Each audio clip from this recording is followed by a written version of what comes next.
অন্ধদের জন্য চশমা, যা বিশ্বজুড়ে সৃষ্টি করেছে নতুন এক আলোড়ন। এই চশমা পরে এক স্থান থেকে অন্য স্থানে অনায়াসে যেতে পারবেন দৃষ্টিহীনরা।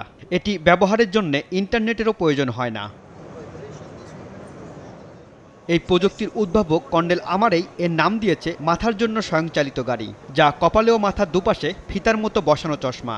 এতে আছে অনেকগুলো সেন্সর ও ক্যামেরা। এখানে ব্যবহার করা হয়েছে কৃত্রিম বুদ্ধিমত্তা, যাতে ব্যবহারকারী বুঝতে পারে কোন পথে যেতে হবে।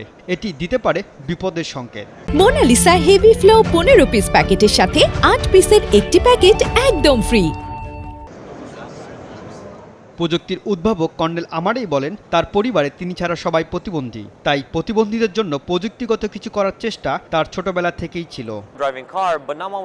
আমি এমন এক পরিবারে জন্মগ্রহণ করেছি যেখানে আমি ছাড়া সবাই প্রতিবন্ধী।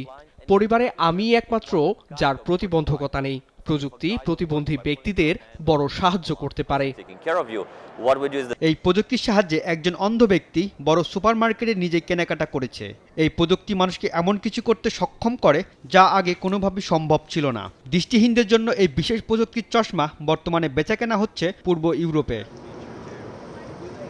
রনি আহমেদ, নিউজ 24।